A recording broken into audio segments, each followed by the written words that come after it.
Chapter 1. An Unusual Discovery. Lily gazed out her bedroom window, wishing for inspiration to strike. As an aspiring writer, she found herself frequently lost in daydreams, imagining fantastical worlds just waiting to be brought to life through her stories. But lately, the words had not come as easily. Seeking to replenish her creative well, Lily decided to spend the afternoon exploring the winding streets of her small hometown. Perhaps a change of scenery would jostle loose some new ideas. She walked leisurely, soaking in details around every corner, the quaint shops, weathered houses, and rustling autumn leaves underfoot. One storefront in particular caught Lily's eye, its peeling green paint and crooked sign declaring it Whitaker's Curiosities. Intrigued, Lily pulled open the heavy wooden door, a small bell tinkling overhead to announce her entrance. Dust swirled in swirling streams of sunlight filtering through stained glass windows.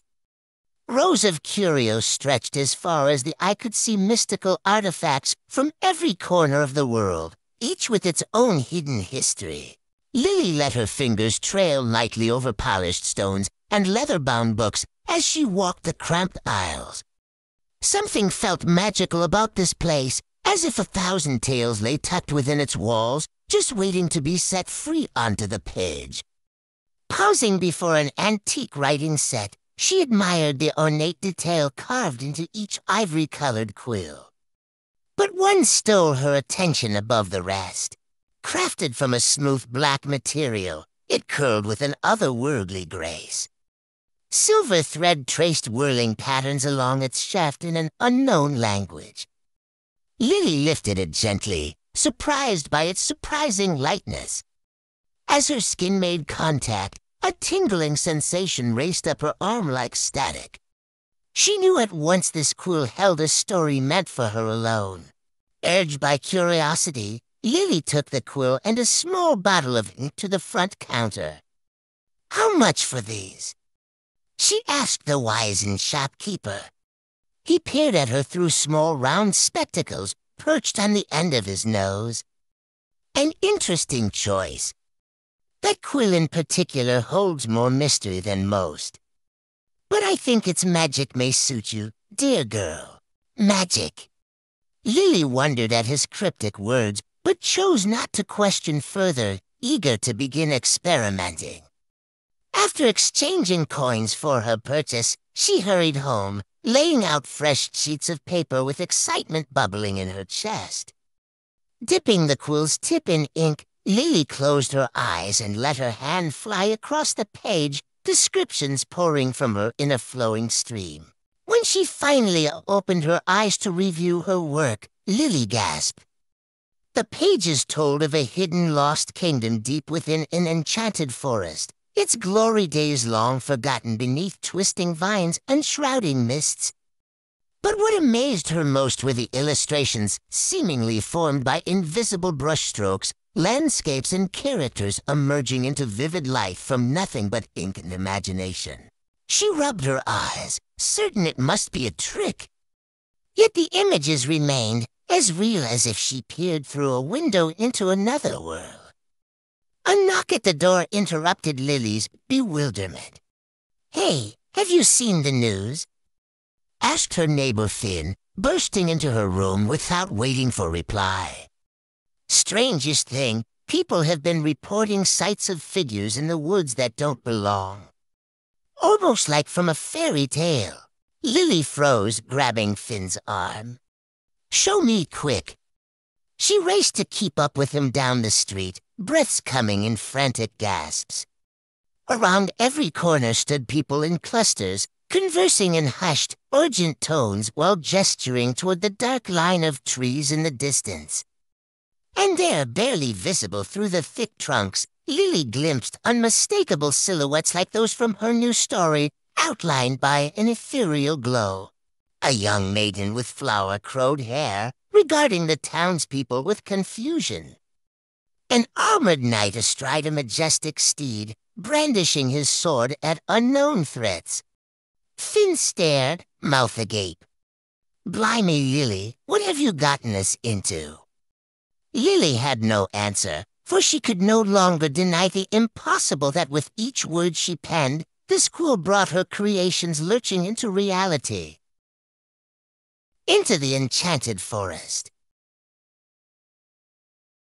Twilight painted the sky in warm pinks and purples as Lily and Finn made their way into the forest. Lily clutched the enchanted quill tightly, hoping its magic could offer answers to undo the chaos it caused. She told Finn of her meeting with the shopkeeper and the tingling sensation upon first touching the quill, leaving no detail untouched in hopes of piecing together its true nature. Though questions far outnumbered answers, one thing grew clearer with each step. Lily would need to embrace the quill's power, not fear it, if she wished to set things right. She closed her eyes and took a deep breath, letting imagined sense of pine and earth fill her senses until it felt less like a mere story and more like a vivid memory.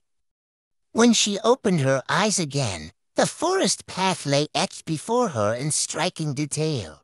Finn grinned. "Well, look at you, taking charge of the quill's magic like a natural. Now which way, oh fearless leader?" Lily peered down winding trails until one in particular called out with a subtle glow. "This way, come on." She broke into a run, her companion close behind, the thrill of adventure coursing through her veins. They hadn't gone far when the first signs of the lost kingdom emerged, arched stones poking through moss, carved with long-forgotten crests. Further in stood crumbling towers, overrun by vines. Lily began to understand this place wasn't simply brought to life by her imagination, but drawn from hidden memories longing to reawaken. A sharp crackle in the bushes halted their exploration. Lily froze, cool tingling as figures emerged with speed and stealth. But the pair relaxed, seeing familiar faces, the maiden and knight from earlier, regarding them curiously. "Greetings, travelers." "I am Alicia," said the maiden. "This is Sir Gregor. Pray tell, how is it you come to our realm?" As Lily explained their unusual meeting, Alicia's eyes lit with interest. The quill chose well. "Come, you must meet our king." She led them further into the misty glades. There, seated upon a moss-covered throne, was a proud figure gazing across his fading kingdom. Despite his regal bearing, sadness weighed heavy in his eyes. "Let these strangers approach, Alicia," he said. Up close, Lily noticed traces of a noble past in his worn robes and graceful crown, yet he seemed but a shadow of former glory. She told of discovering the quill and its unexpected magic, wishing only to set things right. The king listened intently, stroking his beard in thought. "This quill holds power over imagination and memory," he finally said. "It has drawn our kingdom from the depths of fading history for a purpose. But another seeks to claim this land for dark ambition, the Duke of the Northern Marsh, whose greed knows no bounds. He senses the shift and comes to claim what was never his. You must confront him, child, and restore the balance before all is lost to time once more." As night fell, Alicia led them to the castle for a brief rest. But Lily found sleep impossible, tormented by questions. What did the Duke want? How could she hope to face such a villain? Dawn's light brought no answers, only a gnawing sense of impending doom. After a meager breakfast by the hearth, Sir Gregor gathered his steed. "The Duke has made camp near the border. Come, I will show you the way." They picked their way down misty trails until the trees began to thin. Through the fog appeared rough tents and crackling fires, figures moving with purpose all around. At the center, seated upon an ornate chaise, was a man swathed in rich furs with eyes like flint. The Duke. He smiled at their approach, but it did not reach his eyes. "Come to pledge allegiance, have you?" "Wise choice, for this land is mine by birthright. Lily stepped forward boldly, quill pulsing in her grip. This kingdom belongs only to those who would cherish and protect it. I've come to restore the balance. The Duke threw back his head and let out a mirthless laugh that chilled to the bone. Foolish girl. You think to challenge me with mere words? Seize her. His men converged with snarls, but Finn was swift. He grabbed a fallen branch and swept the legs from under the nearest assailant. Sir Gregor's steed reared with a frightening whinny, striking another attacker to the ground. Lily dodged a grasping hand, adrenaline singing through her veins, and swung the attacker into a nearby tent, sending silks billowing. The Duke howled with rage, drawing his jeweled sword to engage Lily himself. She backed away, quill sparking, ideas flooding her mind at lightning speed. With a flick of her wrist, vines exploded from the earth to ensnare his legs.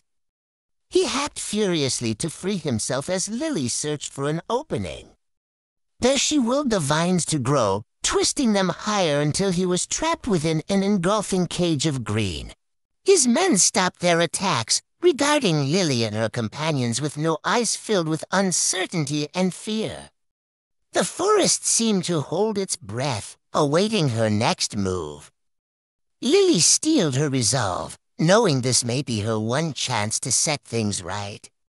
She began to write, pen flying across the page, crafting the perfect ending to restore harmony. When she looked up again, the Duke was gone. In his place stood a gnarled oak tree towering above the others, leaves flickering red and gold. The fight had ended.